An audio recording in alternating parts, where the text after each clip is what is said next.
hitman. And today, we'll learn why.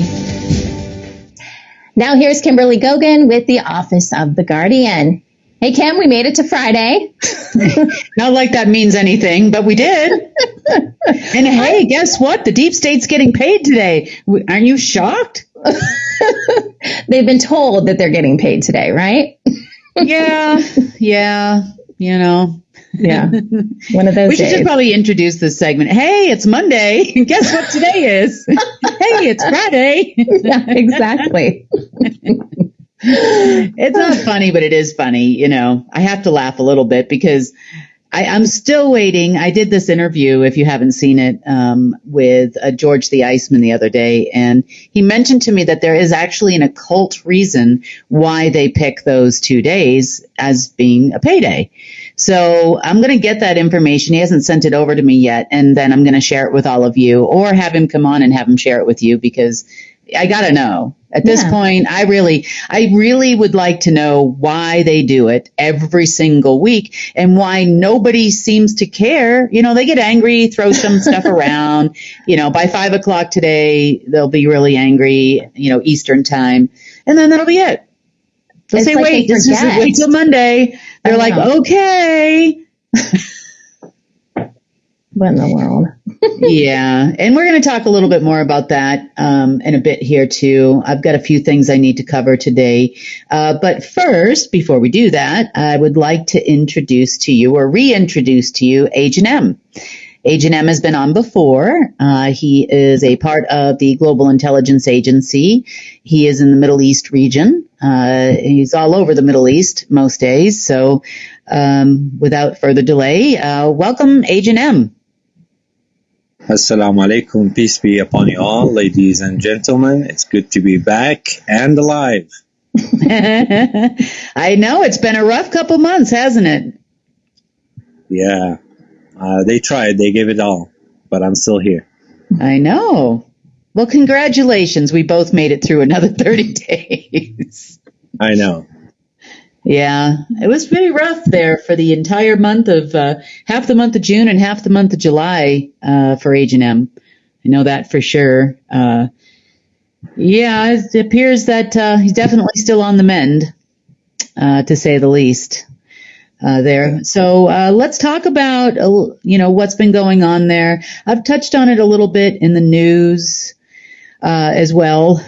We talked about, you know, the false start in the Middle East. What is going on now over there? There was that incursion that happened, the ground assault that happened.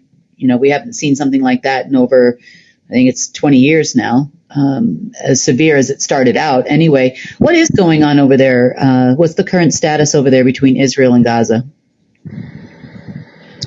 Well, as you all know, since October the 7th, you know, the Hamas did their thing and allegedly invaded Israel, which nobody can actually say that's true. It's been ongoing since then, and the people are suffering. I mean, now you have recently, in the recent days and weeks, bombs as big as 1,000 pounds dropped on, you know, very compact locations where a lot of refugees are, and you have, you know, hundreds of people die every now and then. So that's the situation that's still there in Gaza. There's shortage to no food, shortage to no water. People have been trying to go even like to fish on the sea of Gaza to try to feed their families, and they get shot at or droned. The Egyptian borders are closed. Nothing is actually flooding in from there, even though that there are donations from across the world that can feed the entire population. They're just standing there. They couldn't get in. And then you have the shenanigans of, you know, Americans, British, Jordanians, and whatever C-130 is dropping food from the sky that most of them, you know, land in the sea and become fish food.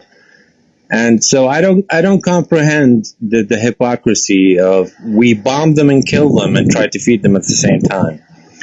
So that's on one side. But recently, what happened is an escalation that Kim talked about because of the phone conversation they twisted. Apparently, the Israelis decided to do a ground invasion of the West Bank. Now, the West Bank has been technically under occupation of Israel for a very long time. The West Bank originally was part of Jordan and under the custody of Jordan. But then the Jordanians donated that part to the Palestinians so that they can be overcome by the Israelis. Now, so recently, that's what happened in the past few days. They went in, and it's one of the biggest assaults since 2002. And what they have been doing is basically just spread terror. So they immediately started to demolish all the roads. They would use these large machines that would destroy roads, anything that can do movements. They would have snipers deployed, curfews. Anyone that moves would be shot. Of course, now there are some people there that have light arms, like your AKs and whatnot. And when you have people, coming into your home to do you harm, you get to the point where you do use these weapons. And so now they're like, oh, terrorists are there. So they start droning the place, airstrikes happening. It's all a shenanigan. It's a big attempt to continue the narrative and to say that, they are actually advancing or doing something or meeting their targets or their objectives. Do you think this has anything to do with the Greater Israel Project? I think it does. And I believe that they're doing it slowly. I mean, everything that you call the Arab Spring that started in 2011 is part, and even the emergence of ISIS and all of that is a big part of the Greater Israeli Plan, yes. But also the recent events are just to cover up for the lack of, execution on the Iranian side to start this world war. So they needed a boogeyman, and they couldn't find anyone except for a bunch of Palestinian kids in the West Bank. Yeah. I've seen some of the social media coming out of there. There's like a little 3-year-old in one of the pictures I saw, and it says, "You whore," and all of this stuff. I mean, it's a baby, it's a 3-year-old child. It's ridiculous. And it almost seems like they're trying to entice them into doing something. I think when this all started, though, they did have the backing of the Palestinians. It looked like the Hamas did. Well, everybody did. You have the Syrians, Assad and his wife were, doing, having talks and being promised by them. The Iranians, and that's part of the, the fake deaths and relocations to Belize. Assad and his wife are not in Syria. He is in Moscow and she is in London. I don't know if she joined him. I think there's a lot of people that are being, pissed off. And it seems like everybody's getting on everybody's throat. So, and the Palestinians are not really doing anything except fake promises of payment next Monday or next Friday. Yeah. And so what we're starting to see is like this ebb and this flow. First, we're seeing a lot of, social media talk plus mainstream media talk with Iran. We're seeing them, over the last several months, allegedly threatening Israel, posting pictures of, large rockets and potential nuclear weapons and these types of things, saying any day now we're going to strike you. I think the latest is today or tomorrow. Yeah. Is that right? Yeah. But of course it's payday today. So they probably, since nothing happened and nobody got any money, they're trying to do that. Another interesting development I'm going to talk about too, regarding the Middle East, is something that kind of came to my attention recently. So I'm going to mention it to you because it's important as an American citizen that you know this, and it's also important for the Middle East. So there has been for a long, long time the usage of supernote cash. We've talked about it several times on the news, meaning they pay people with these pallets of cash, and then, decades go by and they're still not able to put them into the banking system. Now, there's a few interesting things going on behind the scenes. Now, interesting enough, H&M, you mentioned that they have something like AKs, and for those of you that don't know, that's a Kalashnikov. That's a Russian weapon. So I don't know if, there's any correlation here, but there's been a lot of chatter about BRICS being able to launch their own currency again. There's an uptick in this. And I'm mentioning it for a reason. It appears that they have been promised by these deep state operatives that they will allow them to have their own currency, but of course they need to be in control of it. They are also basically saying that they would allow BRICS to issue this new currency, not only if they were in control of it, but also if they would assist them with the crash of the United States dollar. And they would replace the United States dollar as the world's reserve currency after its fall, of course, with the BRICS currency. Now, these same operatives are people that I watch very closely. And I watch them very closely because they're always doing something they think is going to work, but it doesn't ever work. Now, for those of you that don't know, Saudi Arabia, Kuwait, I do know Israel as well, Iran, for sure, the Revolutionary Guard there, and Iraq have been waiting to cash in some of these pallets of cash for over 3 decades, some of them even longer. Saudi Arabia got the majority of their pallets back during Desert Storm. You probably remember that.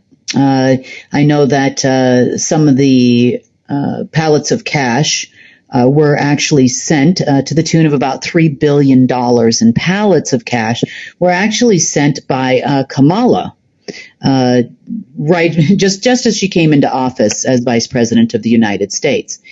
She was the one that ordered those pallets to be transferred to Iran, actually. There are rumors that there are a lot of pallets of cash also in the UAE, United Arab Emirates, and also in Dubai. And of course, always, we can never forget Turkey because they have lots of them as well. Now, worldwide, we estimate these pallets of cash, they're super notes, to be in somewhere around, it was around 27 trillion. I think that's up to almost 38 trillion now, because Blackwater has figured out a way to start printing them. Mm-hmm. Wow. Yep, that's a lot of cash. It's not, even if they cashed it all in and it all went into the banking system, it's still, well, that's never going to happen anyway. It's still not enough for them to dominate any kind of financial markets or anything. And would it be enough to pay for a world war for a little while? Yeah, it probably would be.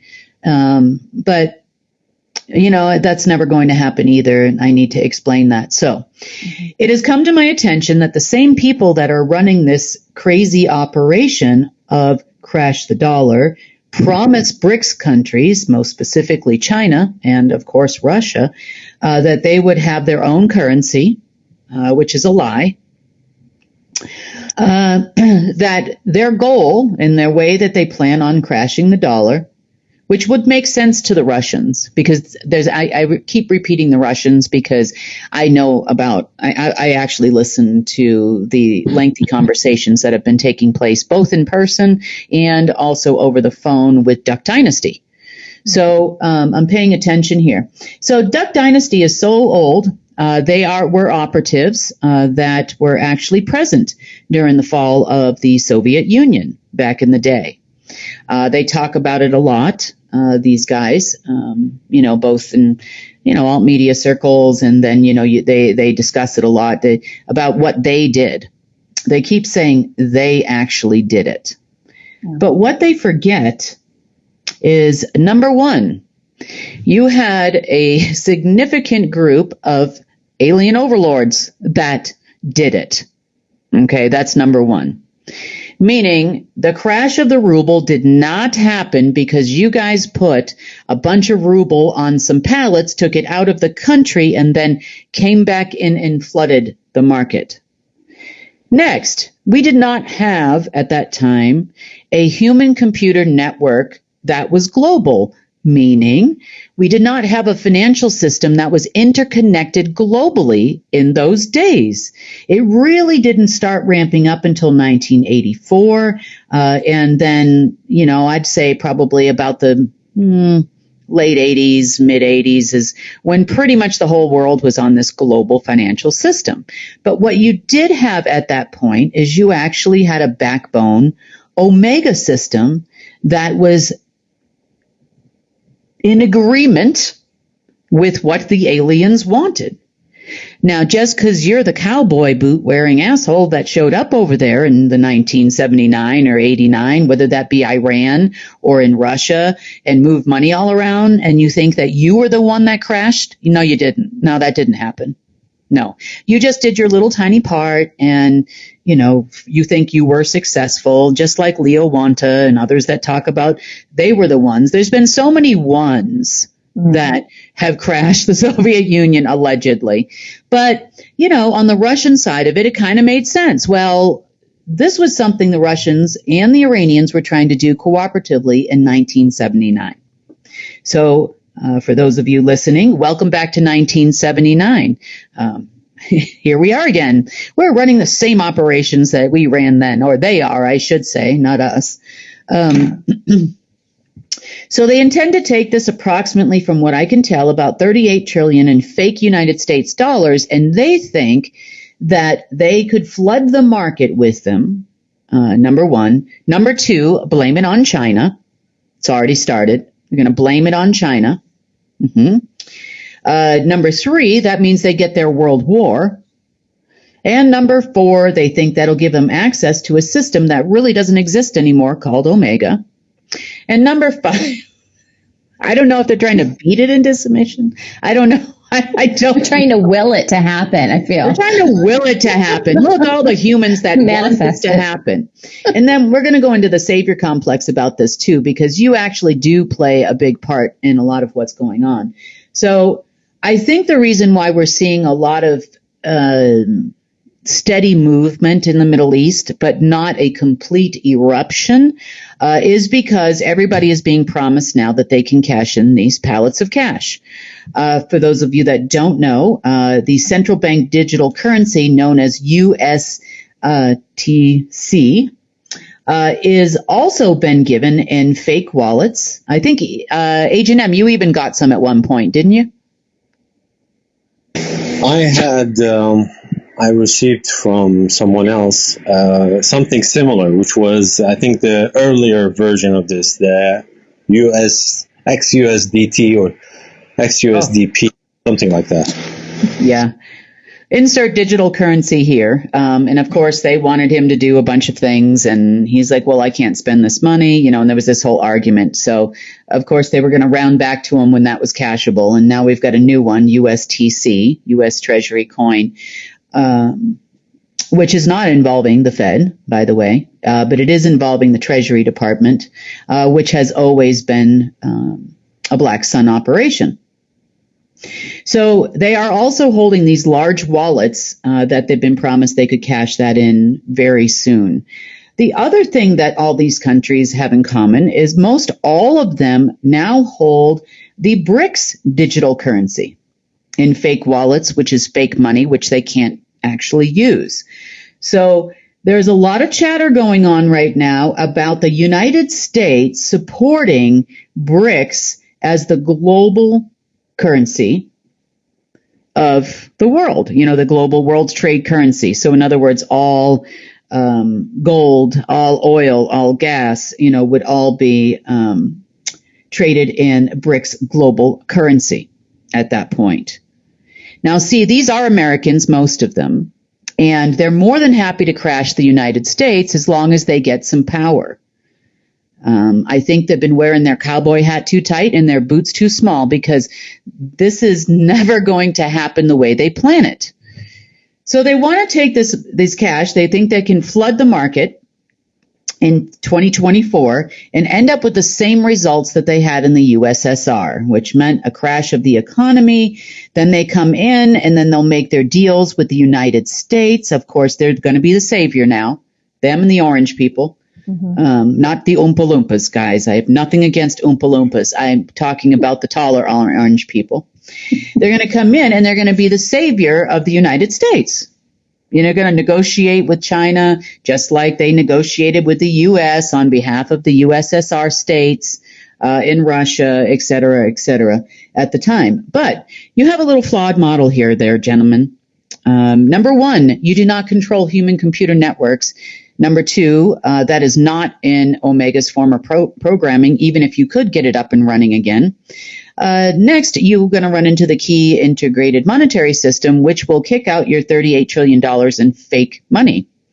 We are also digitized now. We have point of sale machines, tap and pay. We have counters that actually will register the magnetic ink, whether it's true or false. And you'd still have to put those numbers on a computer screen in order to affect the value of the dollar. Again, it's not 1984. I know that you want it to be 1984. I'm sure you want to be a young, spunky cowboy operative out there, but unfortunately, that's not going to work out for you. Next, all the deals that you're making with all these people in the Middle East, that they're going to finally be able to cash in their U.S. Treasury coin, your BRICS coin, your pallets of cash. The ones that I know are calling you and promising you all of this are full of it. Beep. They are full of it. There is no way that they could achieve this objective without the cooperation of the base platform for human-computer networks on Earth. There's no way. So they see these little uprisings down Monday, Wednesday, month Friday, whatever it is, next full moon, new moon, harvest moon, everybody's getting paid, 9/9, that's another day, and nothing is going to happen. You countries are all going to be sitting there looking just like you are right now with your jaw on the floor, basically saying, where's our money? China is not going to take the blame and start World War III, like they are saying, for the American operatives that are working for the Trump administration's ridiculous monetary scheme from 1984, which will not work today. It will not work today. They're going to be very disappointed people every Monday, Wednesday, and Friday forever. But the problem that I have, and the reason why Agent M is here, he's telling you about what's really happening. So when they do this little fake out, and they get people over there all excited, and then they start killing their own, this is a very real situation for these people. They're shooting down drones, that have been flying over Iraq. They're desperately trying to get the country of Iraq involved right now. But at the base root of it all, it has to do with a bunch of fake super notes, an operation that they did not run in the 1980s. You did not run that operation. I will repeat. I know operatives, you think that you ran this operation. You did not run it. So, and and in combination with that, in order to sign up all of these countries behind the scenes, like Saudi Arabia, Turkey, and all of these countries that have agreed to join the BRICS organization, they're all sitting there looking at their wallets because they're being told that they're going to be cashable now. Forget your U.S. Treasury. We'll exchange your fake U.S. Treasury coin, XUSD or whatever it is these days, and we're going to put in BRICS coin in there for you. See? We're going to exchange that out. Look, you exchanged. In those pallets of cash, we'll take care of those too. Don't worry. We're going to get those in the banking system. We're going to flood the banking system. We're going to crash the dollar.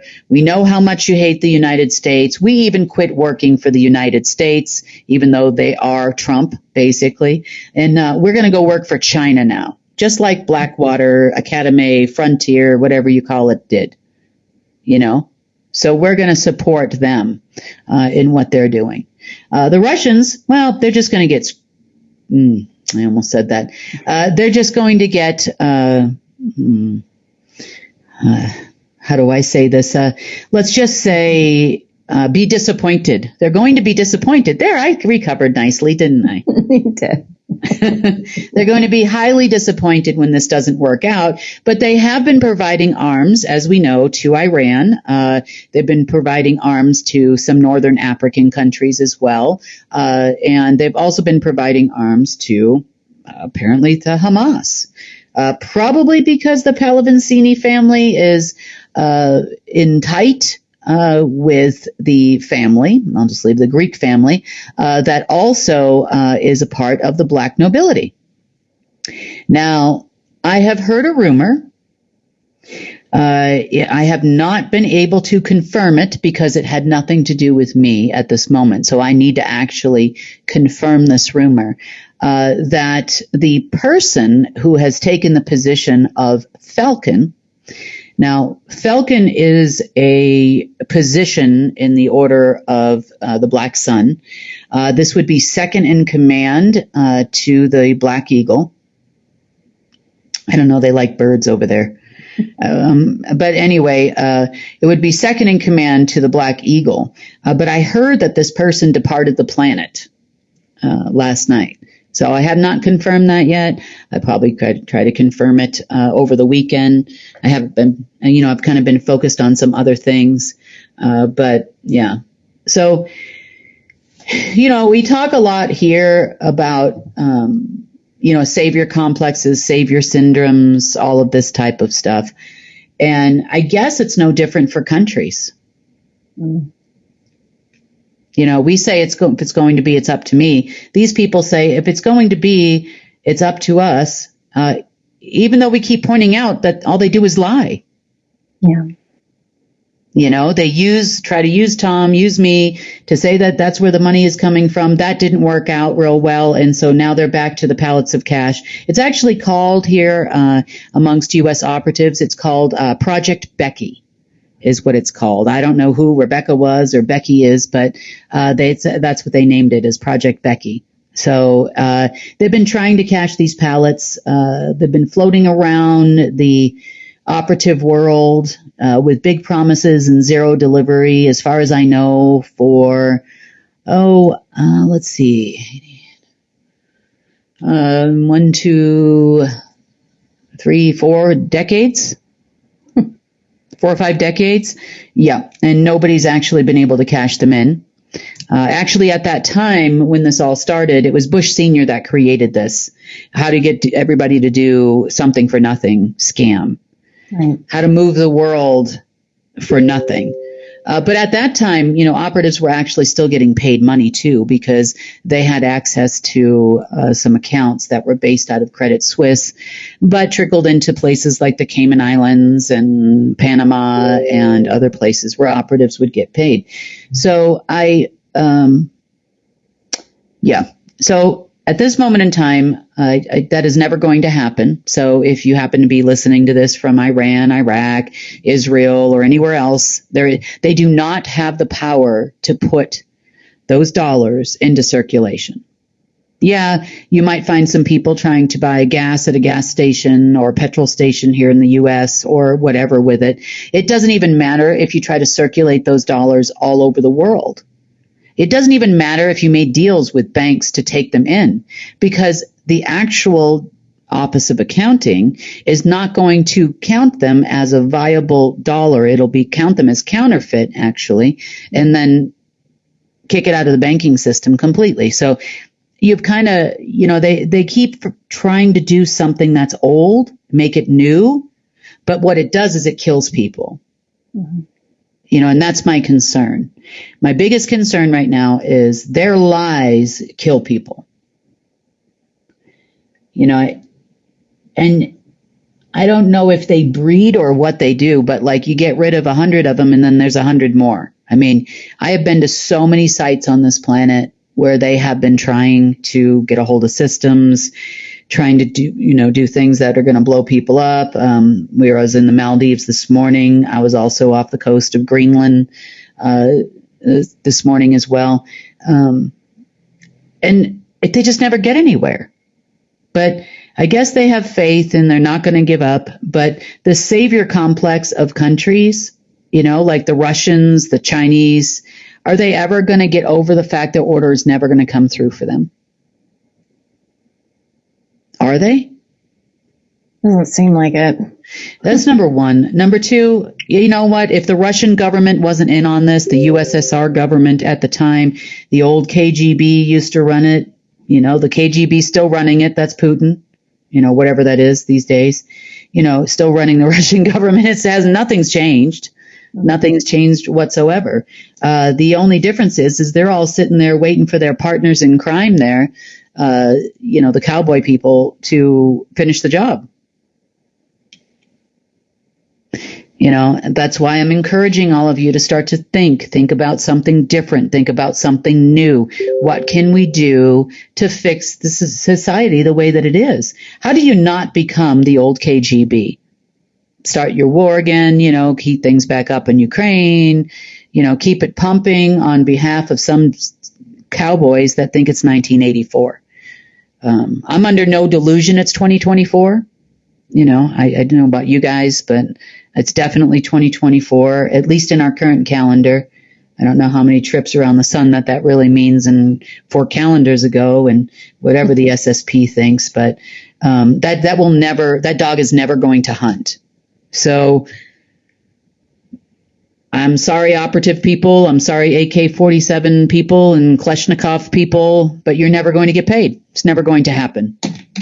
The Palavencinis are not going to be able to come through. Matter of fact, one of their top folks, as far as I know, is gone from this planet as of last night. I don't know who actually did it. It wasn't me. They are not making arrests on behalf of white hats or anything else in the United States. They're actually working together right now with the BRICS countries and China to burn the United States to the ground. So, as they make deals with politicians and all kinds of things. I mean, I haven't really heard them mention to any of those politicians or, their operatives, because it's operative to operative talking there. That actually eludes what they're really doing. So they're just lying to everybody. According to the military, that's supposed to be a U.S. military that's supposed to be allegedly protecting us. When they were questioned about what's going on and what was the deal with the ground offensive of IDF, Israeli Defense Forces, they said, well, those Trump people kind of run their own show. That's what the U.S. military said? Yeah. And that's okay. Well, like I said,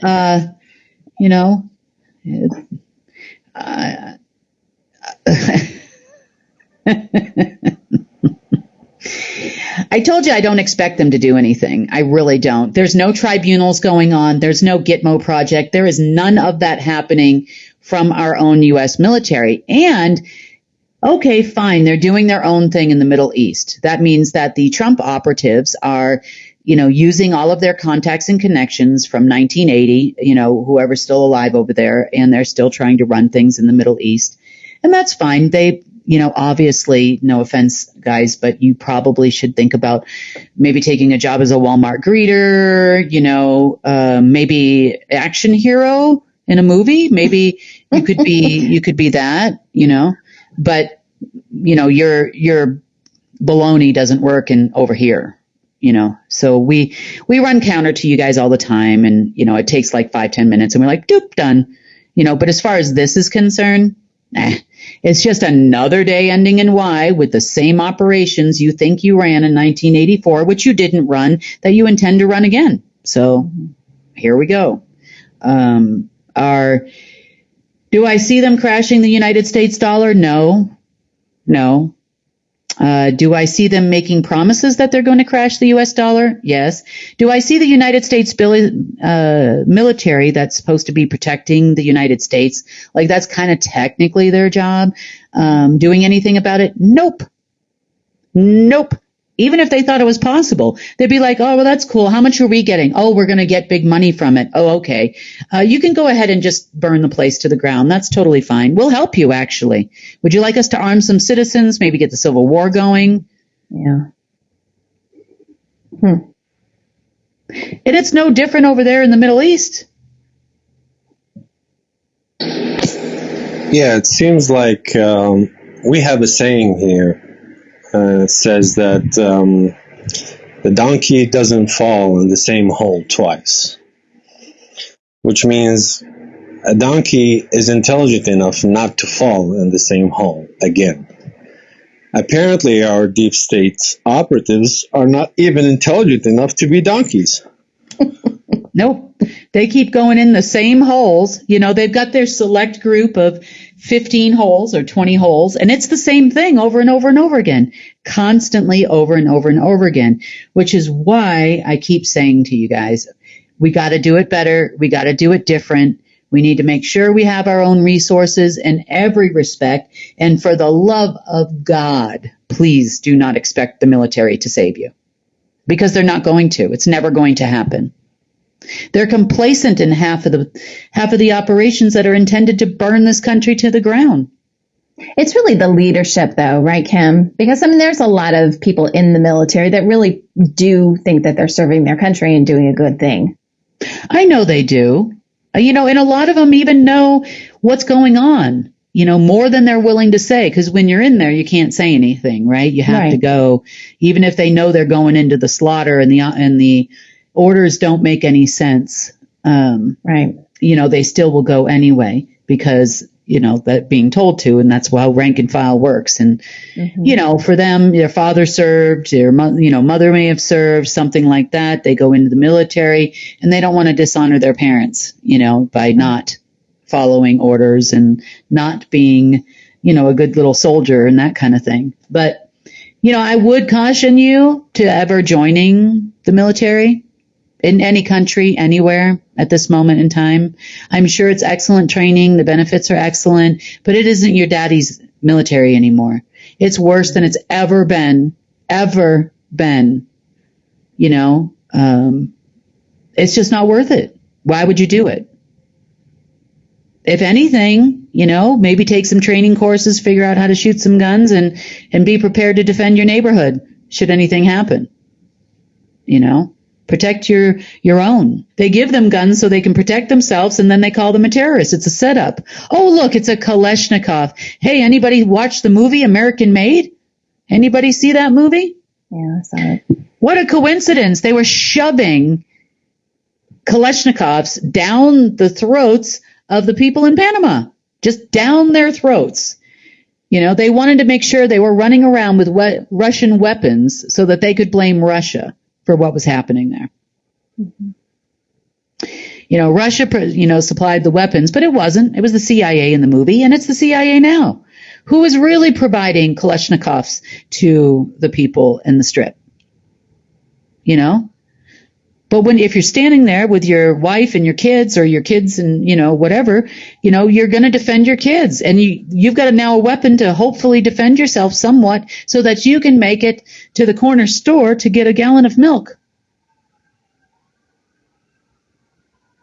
They're forcing them into creating a world war type situation, Well, the very Americans that get on YouTube and every other tube and start sitting there saying they're patriots are the ones that are giving them the Kalashnikovs. You know, this is old news. It's not 1984. You've never had anybody run counter you. Everybody that was in my position and higher on this planet before was the one that gave you the orders to do it in the first place. You know, 1 out of 9,000 operations it took running simultaneously, and you only knew about 2, you know, to allegedly, you know, the USSR. Now, in the days of the USSR, back when they had an Omega system and there was a Marduk and Enki and an Enlil and the parents and Covens and all these people that were participating in the alleged fall of the USSR as it was supposed to be, at that time, they also granted Gorbachev a high-ranking position in the order. And he still has that high-ranking position in the order. They also transferred 11 trillion United States dollars to a bank in a little tiny country called Andorra for him to use personally. That was his personal money. Wow. Yep. And that's how it used to work. And that's why the cowboys were successful. I mean, realistically, if you walked into any country in the world, anywhere, and offered someone $11 trillion to let your country fall apart, do you know how many of those leaders would say no? Yeah, that's scary. Not one of them would say no. So it's not like the cowboys are that talented or anything. That's an idiot's dream. I mean, Yeah, it's like me walking into a homeless shelter and saying, hey, I've got keys to this house. I'm ready to give them to one of you. You know, who wants to do this? It doesn't matter what it is, you know. Doesn't matter. I need you to drive this car through here or do this or, you know, they'd all do it. You know, and then they'd probably have all the rest of the people in the shelter living in it too, because that's how those people are. But I'm not saying the leaders do that, but, you know, no one shared Gorbachev's $11 trillion and nobody even cared until it went and got frozen, you know, several years ago, back in 2007, 2008. But that's a couple decades of living high on the hog. You'd think he would have got that thing off his head too, you know. Maybe that's a signature thing. I don't know. But anyway, the point is, you know, what they're trying to do is not going to be successful. You know, you're going to hurt some people. Yes. We can't get rid of you fast enough. You're like cockroaches, you know, and we have come to the conclusion you are now pretty much enemy number one on this planet. And that's kind of sad.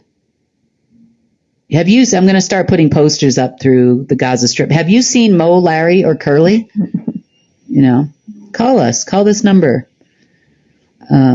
Agent M. More importantly, some other questions for you.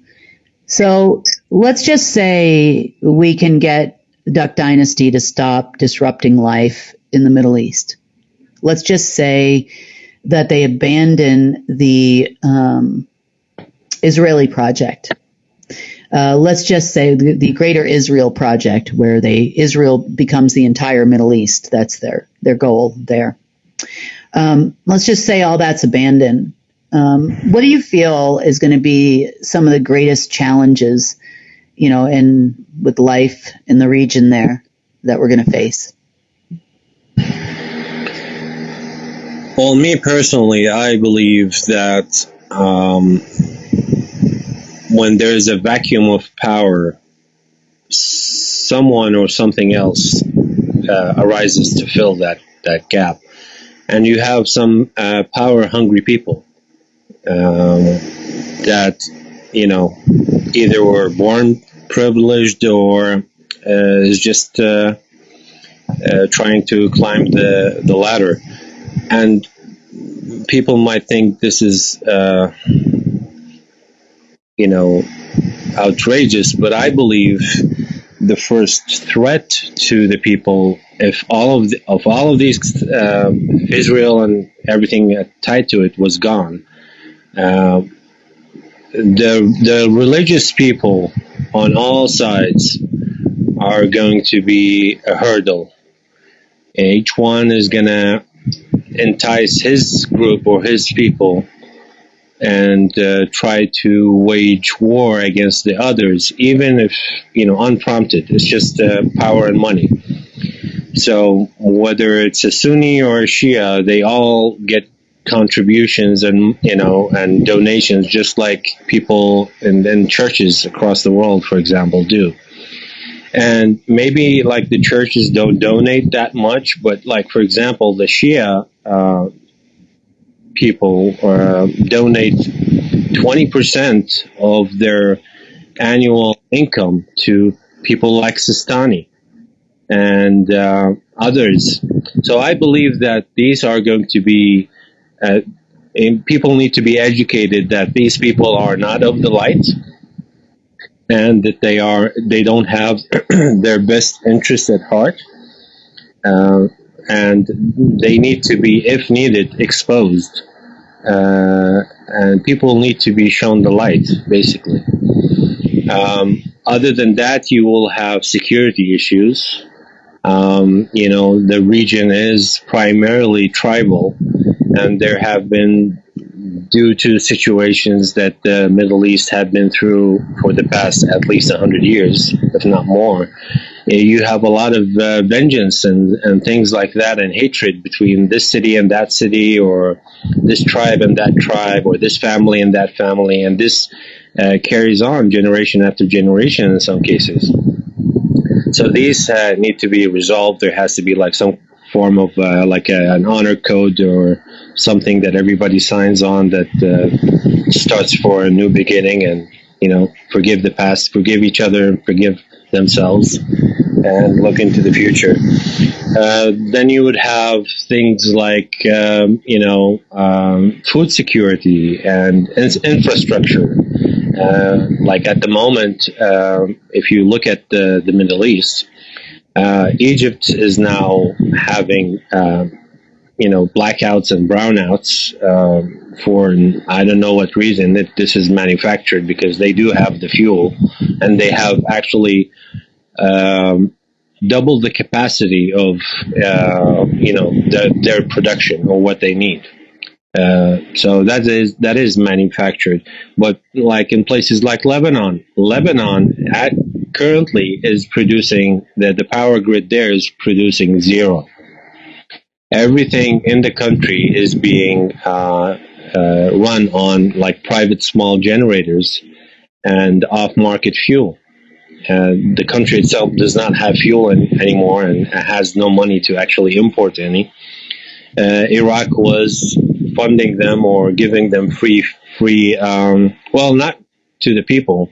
Iraq was donating fuel, buying it from Iran for twice the price, if not 3 times the price, and donating it to Hezbollah, so Hezbollah can sell it on the black market in Lebanon to the Lebanese people. So that is one. Syria is having, like in the best places, in Damascus, the capital, they're having 1 hour a day of electricity. 1 hour. And if you go to Iraq is at best is giving 6 hours a day. And the rest is people are relying either on generators or they're staying in the dark.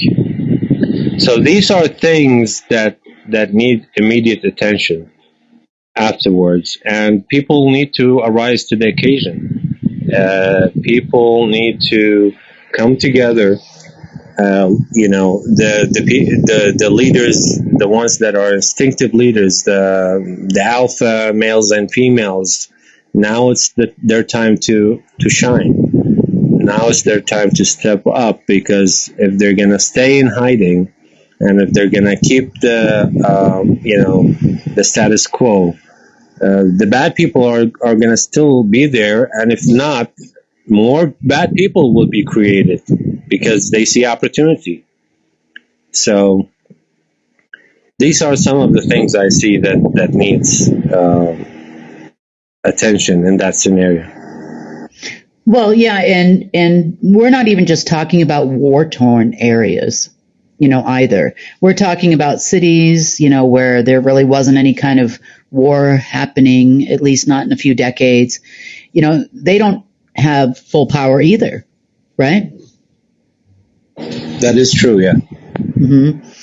And I remember H&M and I were having this conversation about something that was going on one day, and he's like, well, I just got back and I really need to go take a shower or whatever. And he was mentioning to me that they have cisterns that collect rainwater on the roof because they claim that there's a drought, even though at the same time there's a drought, there's also a flood happening. The dams are overflowing, actually, at like within a week of us having this conversation. And they're collecting rainwater to have running water all the time because the water isn't on all the time. That is true. A lot of the cities in the Middle East lack water. For example, Damascus does not have any rivers or sea or salination plants near them. They rely on one major well, and that well is very close to the Moses Caves or Caves of Moses. Mm-hmm. The one Dial of Destiny location. The Dial of Destiny location. I have personally been there, and it's one of the best tasting waters you can taste. Very clean. But that's still, a big city like that is relying on one well, right? Now you have places like, there are other places like across Jordan, or Jordan has no rivers or seas, and so, they do have a sea, the access to the Red Sea, but still there is a lack of water. So Iraq has two rivers, but because the government has been so corrupt, they've been just focused on creating fake projects so they can steal that money and pocket it and spend it on, primarily escorts. I'm sorry to say. And snow. Yeah, exactly. A lot of snow and Viagra. Yeah, so these are, things that need to be changed. The flow of rain that happened in the past year could sustain the whole region for 10 years. But there was no infrastructure set. All of it went away. In fact, it did a lot of damage to villages and people that live near the dams and near the rivers more than it did them good. It destroyed their crops as well. So these things need to be addressed and need to be done. And I don't think they're all interconnected. You cannot do them one isolated from the other. They all have to be under one master plan for the whole region to connect everything and everyone, because whether we like it or not, these borders were set up under 100 years ago. These people used to be, the people in the Middle East used to travel all across the entire place with no passports or no IDs, and you had relatives in different, what we call now, countries, and I think the people are starving to get back to that point. Mm-hmm.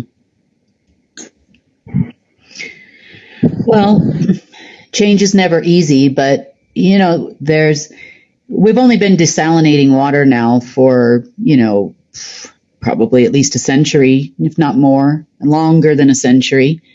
They could have put infrastructure there long before there was ever wars and Desert Storm, long before, they've made ridiculous sums of money in oil since we've had cars, They've been around for a while. We've had cars, and they could have done, put up desalination plants, large plants. They could have put in infrastructure. And he's right. In a lot of cases, the soil there is very hard because it's the same thing kind of like it is in if you're in the U.S., like it is in Arizona or other deserts you might be familiar with. It gets really, really hard, and then it forms something called caliche. At least that's what we call it here in the U.S., where it's like cement, about 6 feet down. But you don't need to go down that far to build the infrastructure. Matter of fact, that's the whole reason why they killed Gandhi over in Libya, is because he was building waterways for 30 years. So, I'm not saying he's a good guy or a bad guy or anything else, but they definitely didn't want water in the Middle East. So, as far as I'm concerned, the faster these cowboys get out of our way, the better off we'll be. We don't have the Clintons sending Navy SEALs over there to die at the moment. Looks like they would like to send some people over there to die. So it's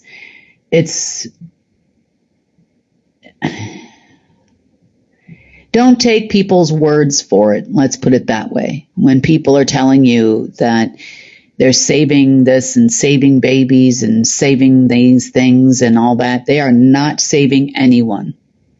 Sorry. There might be a few military people running around in Israel / Gaza or the West Bank area right now that have saved some kids, animals, things like that. But for the most part, as far as orders, they're not ordered to do any of that. There's nobody high up in the military. There's no white hats. I'm sorry, but we're on our own, kids. We are on our own. And the more we try to figure out, so the more we talk to H&M, the more we talk about these types of things, the more we can understand it's, our infrastructure in America is falling apart. Europe's is better than ours, believe it or not. And, there it's semi non-existent as far as what we know. We got a long road ahead of us. Are they going to blow it up with drones? Well, I don't know. It's something we have to think about. We have to think about how to protect those, ocean pipelines that will go to desalination plants in major cities. And so we can bring water and there's no shortage and people aren't, the electricity isn't going out anymore. 6 hours a day of electricity, for you Americans watching this, it is probably about 100 to 120 degrees there, where they have no electricity. You can't even run a fan, unless you're special and you have a generator, and most people can't afford those things either. So you got to really start thinking about infrastructure projects, and without being in this location, you wouldn't understand why, we can give them all this juice or that juice. And it's like, they don't even have any power on to run a juicer to juice the thing you're telling them to juice. You know what I mean? It's not funny. It's just a reality of it. And then of course, do you know anything about all these tribes? Who are these people? What are the regions? Where are they? Who's going to fight who? If we decide we're going to put a desalination plant here, you've got to have somebody that understands the area and their region. You will never be successful in giving people project advice that are not in the location where they intend to build the project. And Americans, I love you all dearly. I'm an American, as well. But please stop trying to save starving children in Africa. They need to save themselves. No offense, but they do. That means they need to come up with their own ways of transporting food, their own places where they can grow food, and they need to figure it out. And they have done it for centuries since others invaded the lands, so to speak. They have been feeding themselves. The United Nations doesn't drop off that much food, guys. They really don't. And maybe there's some cool stuff that they get, cookies or whatever that gets imported from Europe.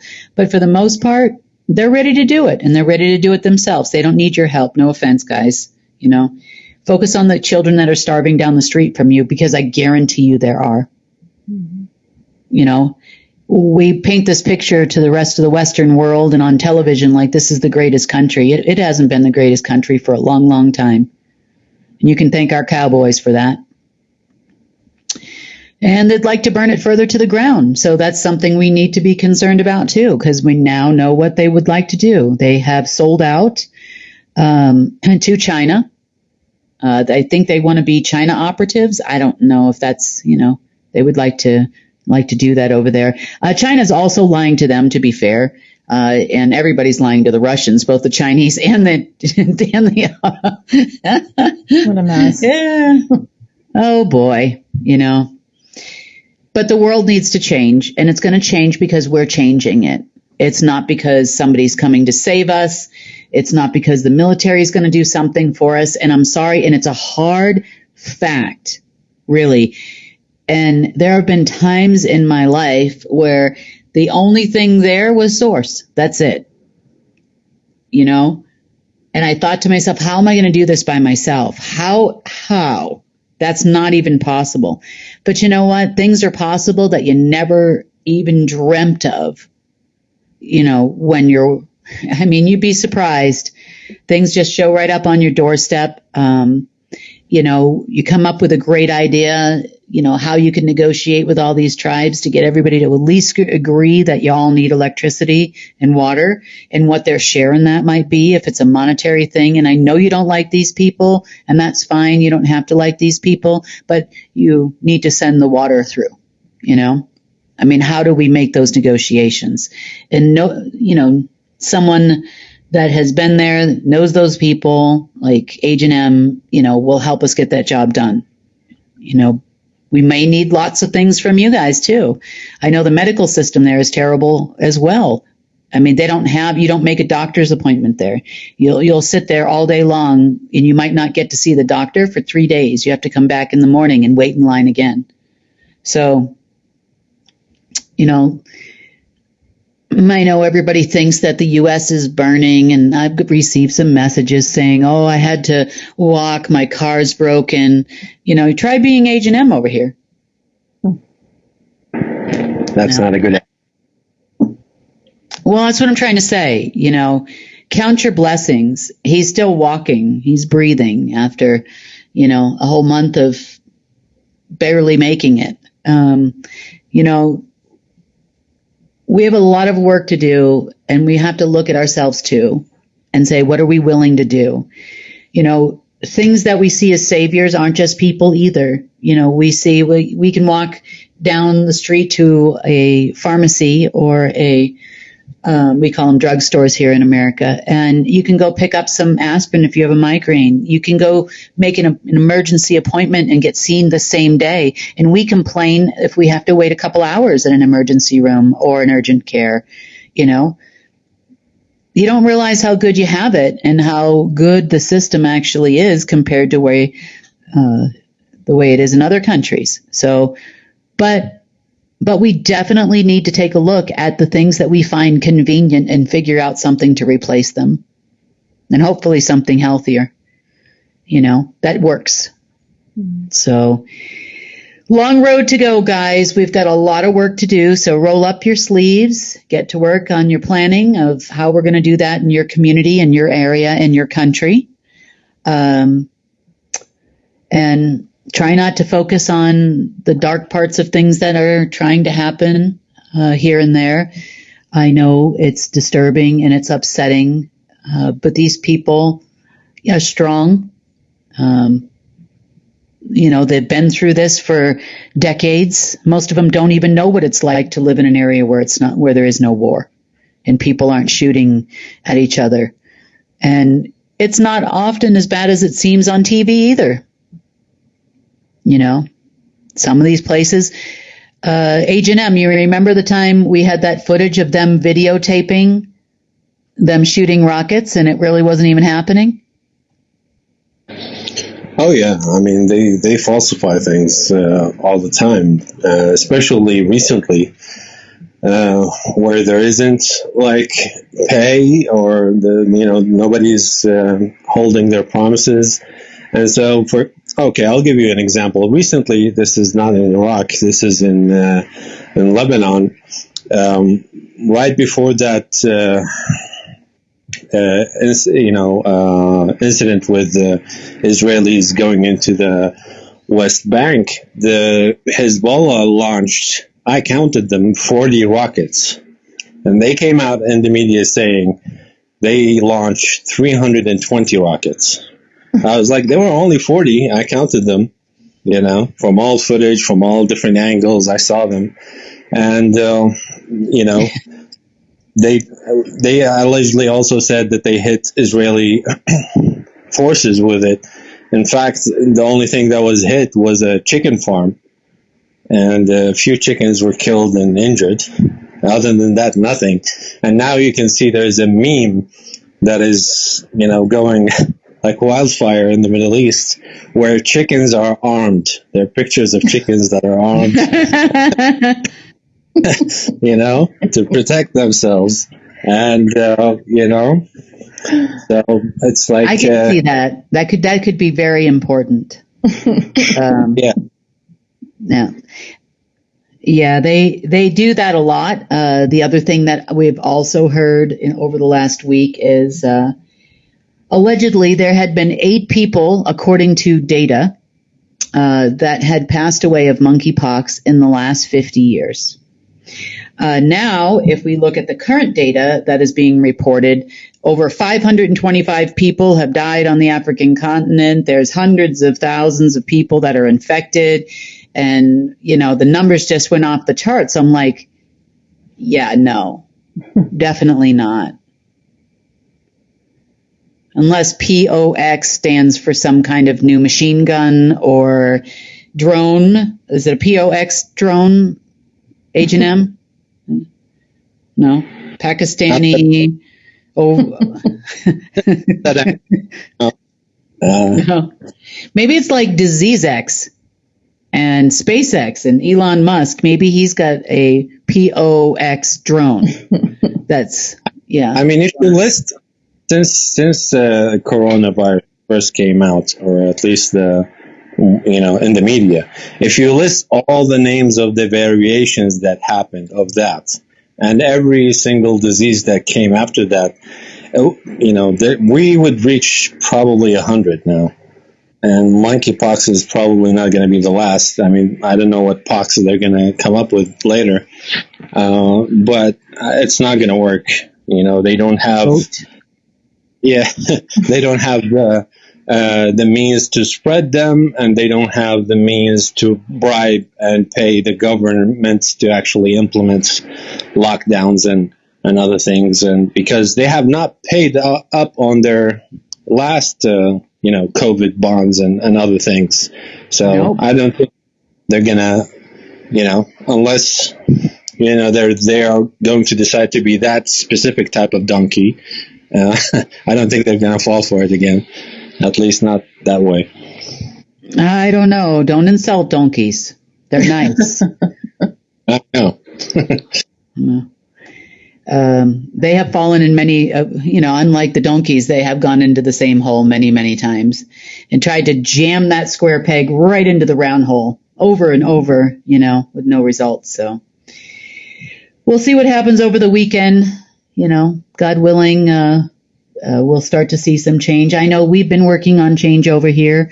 We had some wonderful conversations last night with some different inventors of different products. There is actually a home device now that you can remineralize your water and create a charged water, like a plasma charged water for your entire house. It's like 500 United States dollars. I was like, oh my gosh, I need that. So we're taking a collection. No, I'm just kidding. We're not doing that. But what I'm saying is that, it's just people are coming out with so many amazing, innovative things. And it's going to be up to the marketplace to help them. I mean, I didn't even know this. Apparently there was they call it the Tesla, no affiliation with Elon Musk at all. They named it Tesla after Nikolai Tesla because I guess they were having, and it was just like a week or two ago, and it was about 3 hours from here in Albuquerque, New Mexico, where there was this whole big trade show that was going on with hundreds of new technologies that these people have up and running currently. Different frequency machine healers, all kinds of different stuff. And I'm like, how did I miss that? Well, I missed it because they don't have any marketing. Unless you know, like you're in the know, you don't even know that it's there. So we're going to start working on, hopefully with some of these folks too, to get the word out when they have these types of shows. We're definitely going to be talking to some of the inventors of those, more inventors, I should say, of these new technologies that are already in production, that are already available. So we're excited about that kind of stuff. Nobody did bring a transformer for you, Agent M, so I'm sorry about that. That's okay. We'll look forward. But we have a way to clean water, so that's good. Yeah. But anyway, we're going forward with Marketplace. We're going forward, with all of those types of ideas, the oils. We're going to start doing a lot more of an explanation of what they are, why they work, those kinds of things, and what you could look at for something for yourself if that's what you want to do. We're going to also bring in some other people that have worked with oils as well and actually make their own.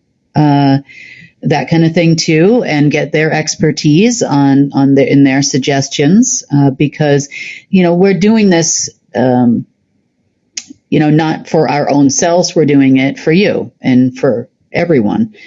So, the more people that work together, the better off we're going to be. So it'll be great, I think, to have a couple of different experts on to talk about different things. There are some medical devices that are affordable and that you can use at home for pain.